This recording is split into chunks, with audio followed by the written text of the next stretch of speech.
Hello and welcome to this Westport community webinar. My name is Luke Pownall. I'm the Communications Manager here at Westport. Now, the backstory to this session is we've had a survey that's been running since about September. And the survey has been asking people to tell us what parts of Westport are important, what sort of things do we need to get right. And the survey is going to close at the end of this month. And we're looking forward to releasing the findings of that survey. But today we wanted to dig into some of the big questions, the hot topics that we've been hearing so far. So I have with me Patrick Sears, the Managing Director of Westport. We've also got Dominic Boyle, Principal Project Director. And in a moment, I'm going to throw to Patrick and Dominic some of the big questions that we've been hearing and ask them to respond. So at the end of this session, we'll also have time for additional questions. So I would invite you to ask your questions using the chat function, and you can submit those at any point, but we'll address those towards the end. So we'll crack on. One of the first questions that we've been asked quite a bit is really around this idea of why Kwinana? What about Fremantle? Why is this happening when Fremantle Port isn't yet at capacity? Why Kwinana? What will become of the port at Fremantle? So, Patrick, I'll throw to you. Do you want to step through your thoughts on this question? Sure, thanks, Luke, and hi, everyone. Glad you could all make it. Obviously, why Kwinana and what about Fremantle is the basis of the business case that we've been spending a lot of time doing over the last year and a half, so the government can make the right decision with the right information about when to move the port. Now, why Kwinana and what about Fremantle? So the question around why is this happening when Fremantle Port is under capacity, I think the first thing to identify there is we absolutely agree that Fremantle is under capacity right now. But as the Deputy Premier announced at the end of last year, when we put out our desired concept, this project is a really, really big and a really, really complicated one. We very rarely do these projects in Australia or around the world, frankly. The last time people were bored of me saying it, but was when we moved from Darling Harbour in the middle of Sydney down to Botany Bay to get it out of a growing area and into a space with more room and better trade links. So it's a very large project with lots of very complicated moving parts. And we believe that developing this program will take until the end of the 2030s. And that's what the Deputy Premier said when she announced that diagram. So Fremantle is under capacity right now, but we're talking about something that's going to open in about 15, 16, whatever that might be, years from today. So there's a lot of growth that's going to happen in terms of trade and in terms of throughput in and out of the Fremantle Port and along the rail line that cuts through the Esplanade and along Leach Highway between now and then. And that's obviously going to happen at the same time as there's a lot of development, largely housing development in and around Fremantle, whether it be in the Leighton area or in around Fremantle itself. So Fremantle is under capacity, but we're planning a project which is going to take a long time to develop, and that's why we're doing it now. The move will take some time, and again, the end of the 2030s is a fair way away. Now, why are we doing it? So first of all, efficient imports and exports are critical to our way of life. So as that little tiny diagram on the bottom right shows, we are a long way away, and our economy is a long, long way away from anyone else. There is only three real ways of getting containers into WA. It's through our port, or it's across a single rail line across the Nullarbor, or a single road line across the Nullarbor from the eastern states after it's been shipped all the way to Sydney or Melbourne. And there's obviously a substantial amount of extra cost in shipping something across, shipping it to Sydney and Melbourne and then bringing it across. And sometimes those road and railways get flooded and other sort of climate change driven bushfire and other activities. So we really depend, our entire economy just depends on this one gateway of getting containers in and out of Western Australia. And it's not just the stuff we buy in the shops, it's all of our businesses and our small businesses and our manufacturers and our miners and everyone depend on the goods that come in containers to actually do their jobs. So a little bit of inefficiency in a road, one of thousands of roads, it can be bad and it can create congestion, and that's not good for the economy. But a little bit of inefficiency in this single location, single gateway for goods to come in and for our exporters to get stuff out into international markets can have a really big knock-on effect about how our economy works. So it's really essential that we make sure that this gateway is efficient. And that's why we're doing the planning now for in the future, so that when Fremantle, it's not going to reach sort of a point at which it's great the day before and it's bad afterwards. It's going to get more and more inefficient, and we need to pick the right time to move the container terminal so that inefficiency doesn't become too bad. And that's really, for us, in terms of trade growth, will make existing supply chain through Fremantle unworkable. Yes, the port has its own capacity, and you can grow ports to a certain extent. Fremantle does have a natural limit where it can't grow any further. The quay line is only so long. It can only take cranes of so many sizes. You could put some other cranes on there. But it's also the fact that the trains need to get in and out of it efficiently. And along the rail line, which is only a single rail line out of Fremantle and can't really be duplicated unless we start demolishing a lot of Fremantle and roundhouses and that sort of stuff, which we know isn't going to happen. And that rail line will actually probably tap out of capacity in the early 2030s. So we can't sort of put more and more on the rail lines. And that really leaves Leach Highway, which is really a highway now which is built out with residences and homes and everything else, as the major freight link in and out. Now, if you look at every other major port around Australia, they're positioned in industrial areas. They're not positioned in residential areas. And that's because they know that with congestion outside the port that comes with some of those operations, that's manageable in an industrial area, but it's not when it's around people having to get across the new traffic bridge or the Stirling Bridge or in and out of Leach Highway. So really, the supply chains in and out of Fremantle are going to become really increasingly congested and more difficult to work with. And that's another reason why we're planning it.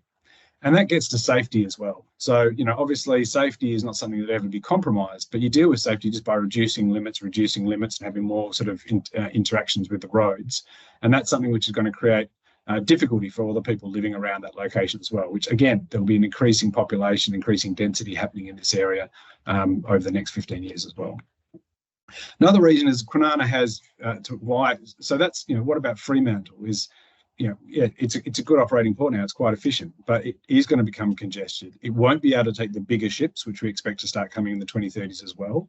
And that means we won't get the cheapest ways of getting goods in and out because they won't be able to berth here. And so those are the drivers as to why Fremantle's going to run out of capacity eventually. Now, in terms of why Kwinana, well, first of all, it's an existing outer harbour. There's 850 very large dry bulk and those big ships coming in and out of Cockburn Sound every year at the moment. When we open, it'll probably add 150 to that per year, but obviously it'll be bigger ships, but certainly not the most numerous, very big bulk trading ships.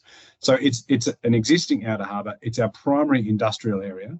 And so the road and rail links in there have not been built out with houses all around them, and we'll have to expand those freight links. But again, we've got the opportunity to protect them and make sure we don't build houses and schools and all those sort of things around them so that they're protected for the next century.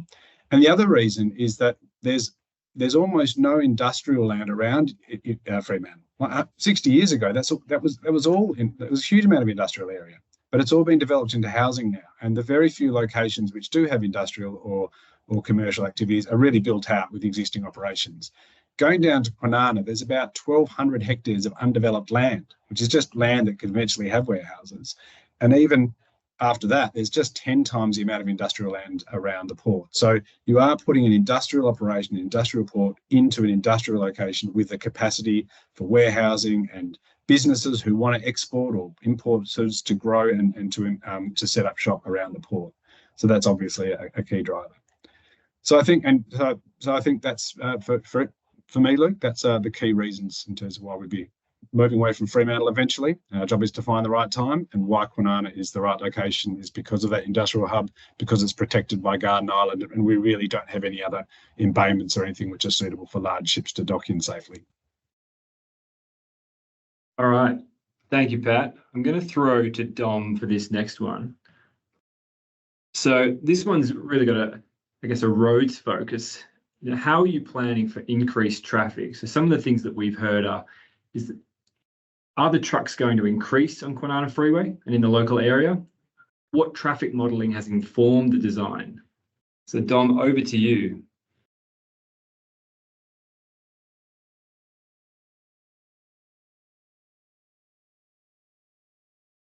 Remember to unmute my microphone, sorry. Yeah, good evening, everybody. Could you move to the next slide, please, Luke? Yeah, so in terms of traffic planning, the modelling we've done, we've looked at traffic modelling both in the short term and in the medium and long term as well. And when we do that, we take account of all the proposed developments that might eventuate in the area and forecast population increases. As people who may have been following Westport for a while will remember, the Anketel Road freight corridor was identified as the long-term freight corridor to the port, and that connects the port right through Anketel Road and Thomas Road right through to Tonkin Highway. That route was always selected because it was recognised that large majority of containers that come through the port or to and from the port are actually trying to get to the Kewdale and Kenwick area. There's a huge logistics hub and distribution activities in that area. So around 80% of the containers that currently come through Fremantle are headed to that area, and that will continue to be the case when the port eventually relocates to Kwinana. So Anketel Thomas is very much recognised as and retained as a long-term route. But when we were doing the work and the traffic modelling for the business case, it was recognised that in the early days of the port operation, that container trucks were looking to use Kwinana Freeway and Roe Highway.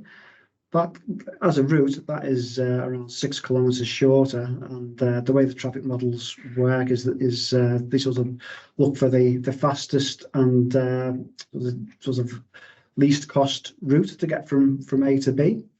It also recognises the fact that on Tonkin Highway itself, there are proposals to upgrade Tonkin Highway, but there are currently 9 sort of traffic signal intersections there, where the long-term plan is to grade separated those intersections and provide interchanges. But currently, only 3 of those are actually funded for delivery. So the modelling has shown that it's sort of a more cost-effective proposition in the short term or the medium term to actually upgrade Kwinana Freeway and Roe Highway. Obviously, build the Anketel Road connection through to the port west of Kwinana Freeway, but that's seen as the more effective, sort of cost-effective and efficient solution in the short term. So, as part of our Westport project case now, as well as constructing a free-flowing freight route along Anketel Road west of the freeway to the port, we're also looking to upgrade Kwinana Freeway and Roe Highway. Now, I think it's when there's been some commentary recently about the number of trucks using Kwinana Freeway. That's currently on the section sort of around Anketel Road. That's currently between 12 and 16% of the traffic on the freeway at the moment is trucks. When the port opens and with the upgrades that are proposed as part of Westport, that would increase probably to by about 3%. So it's a significant increase in trucks, but not a real step change in terms of the overall volume of freight currently using the freeway. And obviously, we wouldn't just be putting that additional traffic onto the existing freeway configuration. We'd be looking to make improvements with adding extra lanes and some of the smart freeways technology that you've seen elsewhere on the freeway. And similarly on Roe Highway, adding additional capacity to cater for those trucks. That's obviously a more efficient route. It's fully grade separated, so you've got none of those right angle conflicts that are very dangerous for when vehicles interact at grade intersections. And then in the longer term, as Tonkin Highway is improved and grade separation is completed there, we'd look to extend Anketel Road East through to Tonkin Highway, and that will become the eventual long-term freight route to the port. Probably important to note as well that some of the commentary we received around Kwinana Freeway itself and existing congestion problems. It's probably worth noting as well that Main Roads has plans to upgrade Kwinana Freeway, and they extend well beyond what we're actually proposing as being required for Westport. So yeah, there is long-term planning to improve Kwinana Freeway, and we're going to work very closely with Main Roads to make sure that the improvements that are required for Westport are integrated into the wider improvements that are required for the freeway. And then finally, I suppose another important part of the picture here is Patrick was just talking earlier about how rail capacity at the existing Fremantle port is limited. It's obviously the rail line goes through, there's that level, there's that grade crossings, rail crossings right through Fremantle itself. We've actually done a lot of work on the freight rail side as well, and part of the improvements that Westport is proposing is duplicating the existing freight line between Kwinana and Coburn, and then removing some of those level crossings. With all that extra capacity that we're adding, we're really looking to improve or increase the rail mode share. Fremantle currently has the highest proportion of containers in Australia, which is moved by rail. It's about around 20%. And the work that we've done suggests that we can achieve up to a 30% rail mode share. So we can really increase the numbers being moved by rail. And obviously every container that goes on rail is one less truck on the roads. And we can do that as well by the efficiency gains that we'll make, that we can do that as well without necessarily requiring as much of the subsidy which is currently paid for moving containers on rail. So there's some real benefits to actually providing that additional rail capacity and all the efficiency that will come with the new freight configurations that we're talking about there. So that's it from me on road, on a bit of rail as well. Luke, back to you. Thank you, Dom. So the next question is digging really into, I guess it's an environmental concerns. So some of the things that we've been hearing are, how are you going to protect seagrass and the marine environment? How are you going to manage the impacts of dredging? So Pat, I'll throw back to you on this one.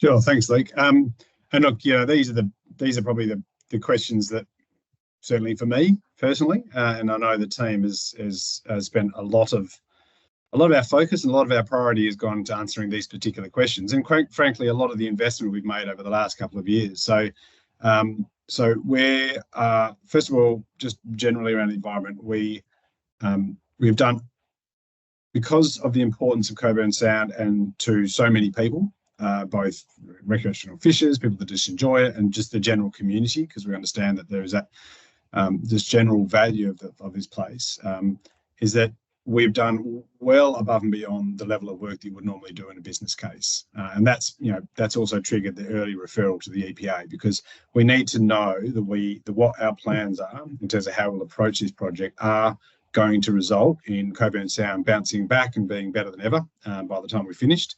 And making sure that it's approvable and making sure that it's going to meet all the environmental criteria we've got in that area.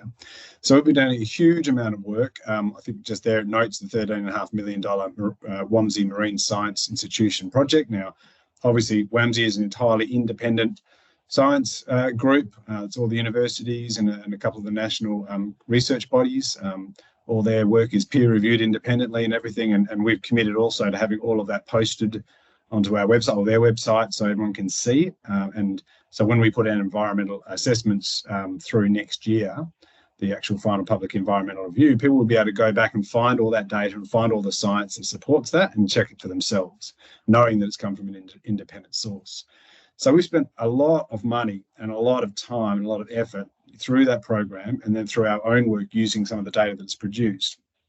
So first of all, understand the new benthic habitat, or what seagrasses and cobble reefs and everything, what exists on the sea floor, and we've updated that for the first time in a decade in terms of what's actually out there. We've taken the seagrass maps of where seagrass is down to the next subspecies level to understand the different subspecies about what's where. We understand now the food webs and what species exist and use different types of habitat for their own life cycles, and where the larger species hunt and predate and reproduce. So all of that information has painted a really, really rich picture for us about how Coburn Sound operates, and therefore what would happen if we were to put different bits of infrastructure in different places. And so there's a couple of different drivers, but one of the biggest changes we've made in Westport is to completely shift where the port is placed, particularly with the new breakwater, south, so that there is absolutely no direct impact of the new water infrastructure on existing seagrass meadows. So the earlier model that was put out several years ago would have had a direct impact on coral reef habitat and seagrass meadows and that sort of stuff. So the new information allowed us to make some redesign decisions. And so that will move it all down into an area where there is no existing seagrass meadows, which is a great outcome. The other thing in terms of our breakwater design, obviously, unfortunately, we do need a breakwater. We did a whole bunch of work to sort of prove up whether the ships could operate at berth without one. And it looks like we do need one to make sure we've got a really high level of efficiency and operability at the port. But moving the port and realigning that breakwater a bit has also pulled it right off any existing key habitats and any seagrass. And the fact that while it would be easy to construct, certainly, if you could go and provide potentially more protection to go off the shore, building a breakwater just slowly off the shore would be easier. By leaving it open at both ends, it means that we have very, very limited impact on the currents that rotate around Cockburn Sound and really drive the ecology. And those currents and those circular patterns is where snapper spawn, et cetera, and so on, using those gyres. So that's been a really great impact. It's got almost a very, very minimal impact on the currents of Cockburn Sound compared to some of the other port designs which were earlier thought of. So that's the sort of the direct translation of new science into design decisions, which is having a material impact on better outcomes for the environment. So that's the sort of thing we've been doing. There's a lot of other things that'll take me, I can talk about for 3 hours, but all of this stuff will be put in as part of our package to the EPA and will be considered. And just as part of that, the question, so that's the direct impact. The other comment there is around dredging. So direct impact's great. We're off it, and we want to try and create new seagrass meadows and that sort of thing, which would be fantastic. But dredging obviously will create a whole bunch of material that puffs up into plumes in the water column. And so part of that program is giving us a lot of really, really, really good information about how long we can safely have those plumes in the water column before seagrass starts to get stressed, because you have to have enough light getting down to the seagrass for them to be able to be sustained.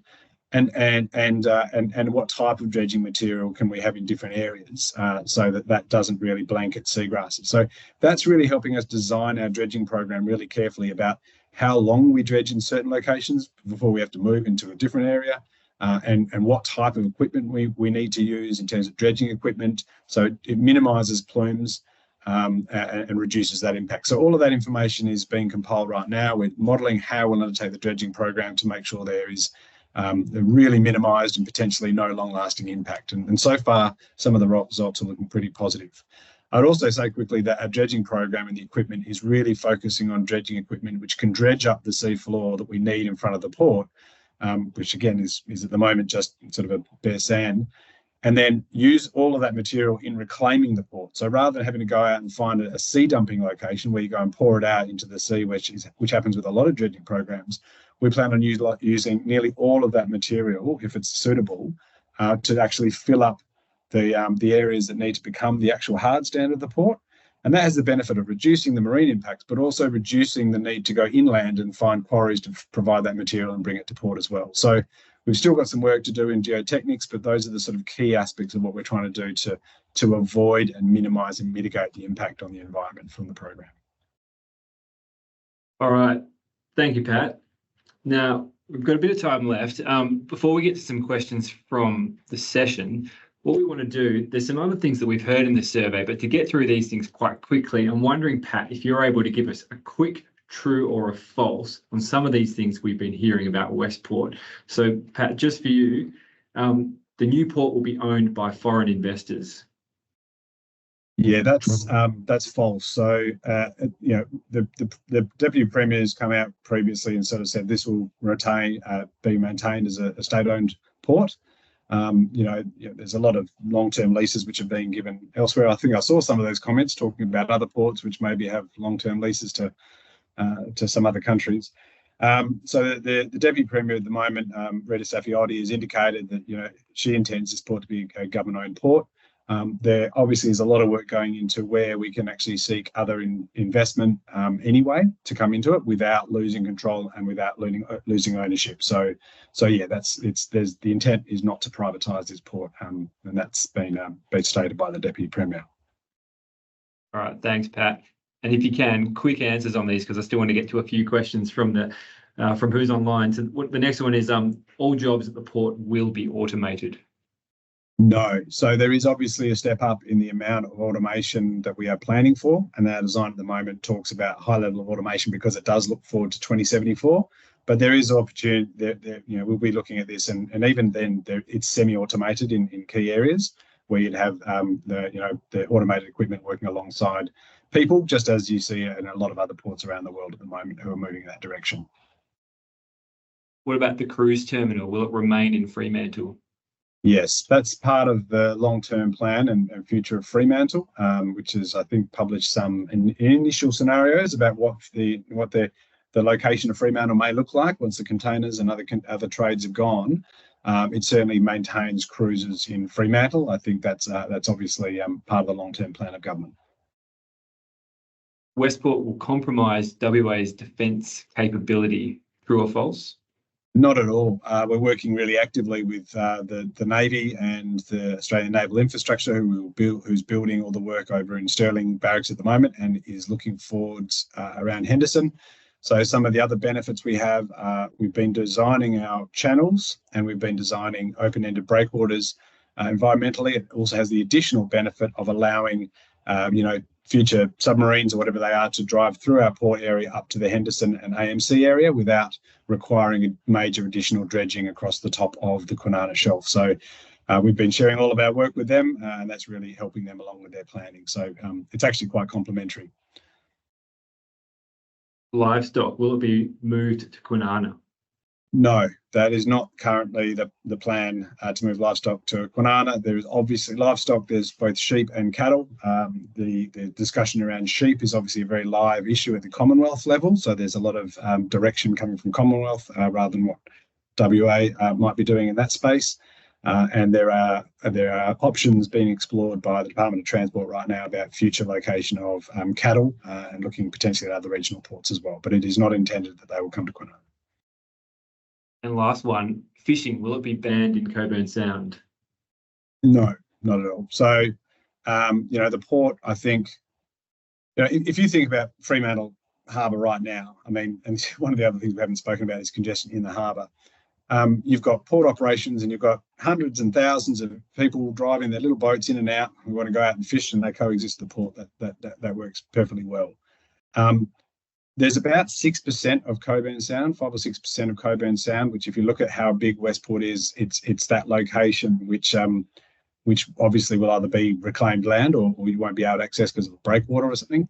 But everything else should be exactly the same. I mean, recreational fishing happens right now around those 850 very, very large ships which come in and out every year. It happens around the defence activities, it happens around the other industrial activities, and it'll happen around Westport as well. And as we said, some of the recent good work that's come out of WAMSI and others is identifying that even the snapper in Cockburn Sound, it's not a specific species, it's part of that really broad snapper community. So we'll look at making sure that we protect it and so it can be fished afterwards as well. Great. Thank you, Pat. Look, now we're really keen to open it up to any questions that people online might have. We've tried to address the big ticket items, the things that we're hearing all the time, but we're very conscious this is a huge program. There's all sorts of things that people would like to know about it. So if you do have questions, I would invite you to just pop them in the chat. I'll throw them to Pat and to Dom.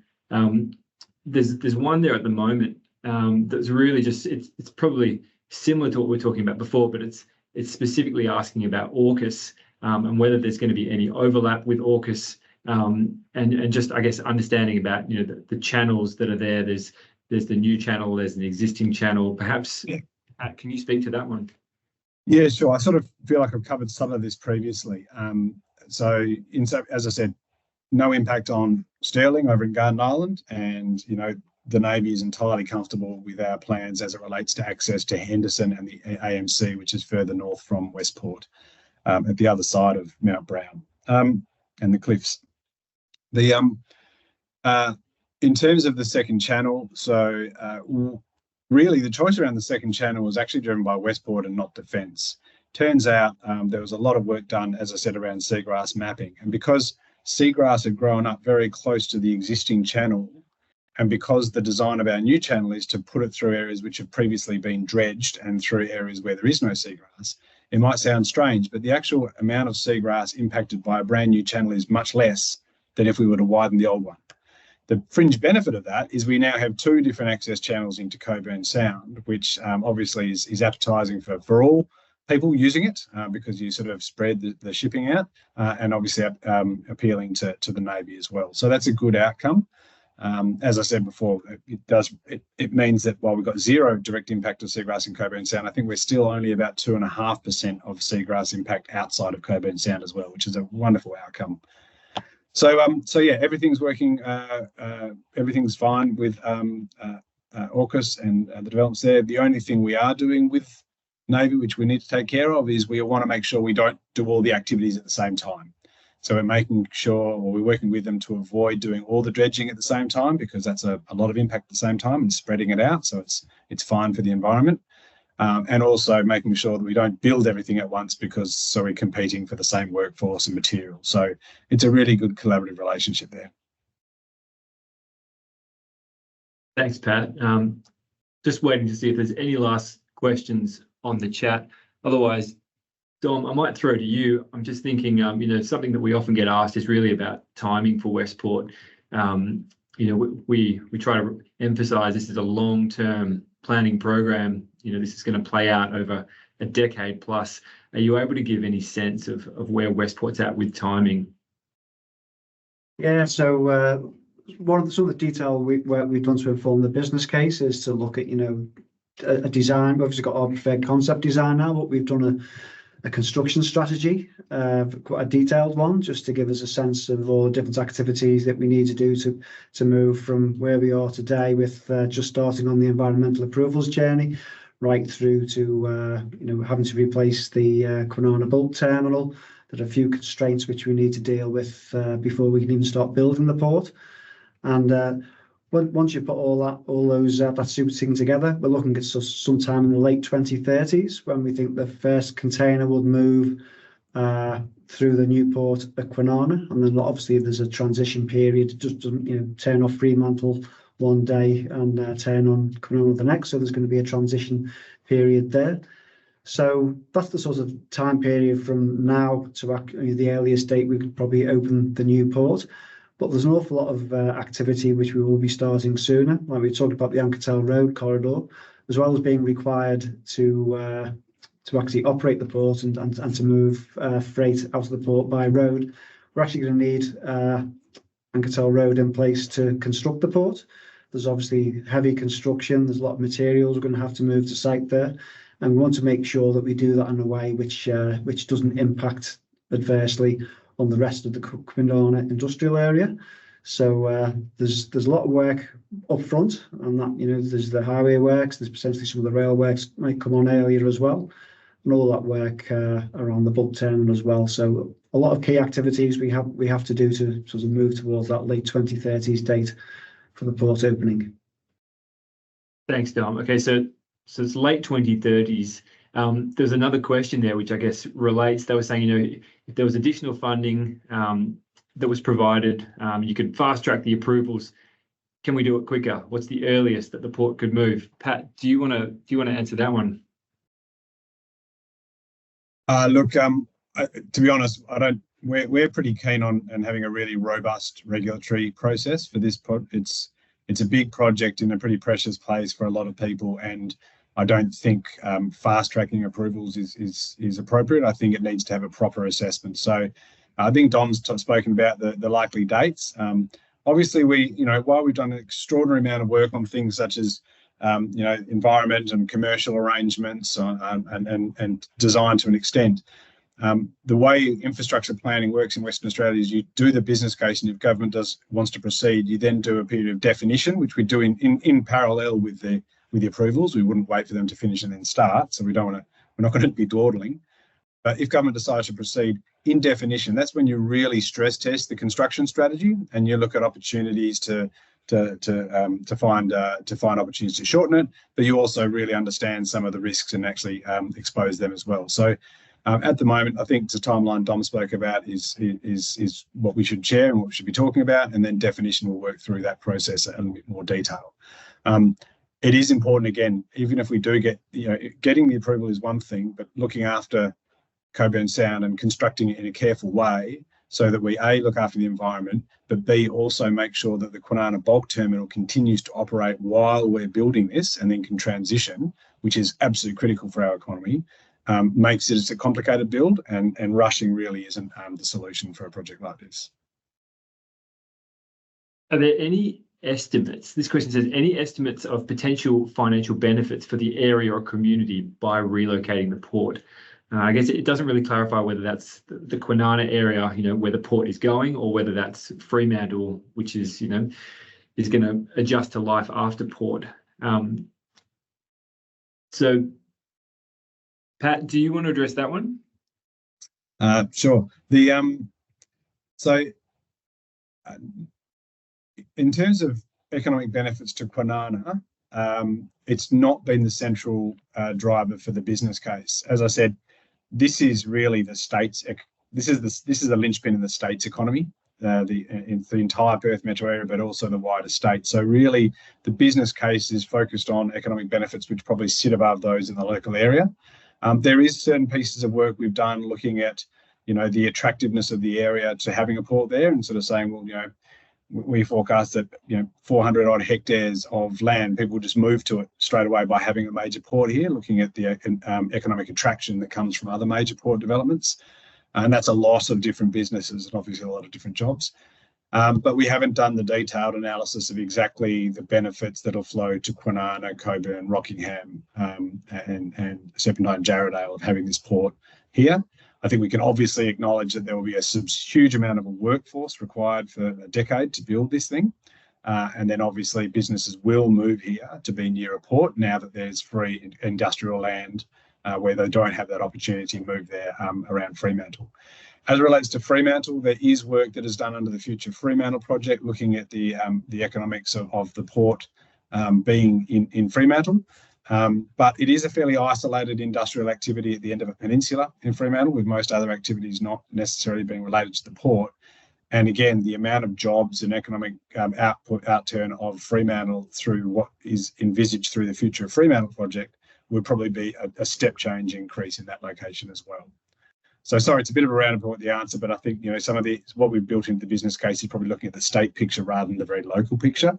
That might be something we pick up with the local governments in the next phase.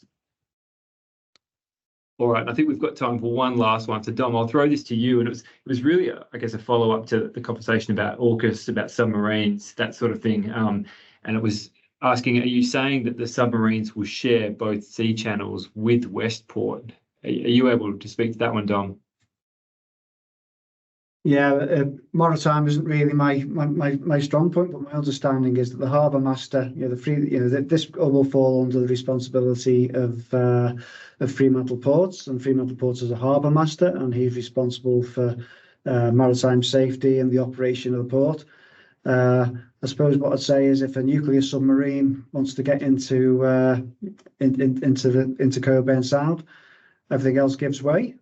So the sort of the frequency of those visits as well, in terms of the overall frequency of shipping coming into Coburn Sound. Patrick mentioned earlier about it's already a very busy port. There's a lot of vessels in and out. The vessels that Westport actually adds come to the container port is less than actually visits Coburn Sound at the moment. And the defence movements in and out as well will be, particularly submarines, will be less than that again.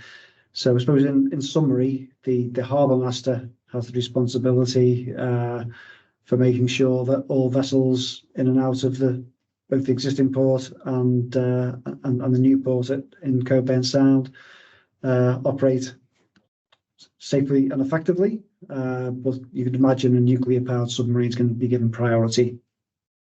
I think, sorry, like just on that, the Collins class submarines come in and out of the existing channel with all the freight operations right now. So they happen, that happens right now because they go in and unload and ammo and that sort of thing on Stirling, on Garden Island. So, there is already a, so it's been going for decades, safe interaction between heavy freight and submarines through that single, much smaller channel, and now there'll be two. And yeah, it's quite simply they just get right of way. It's a pretty normal practice in ports around the world. Great, thank you both.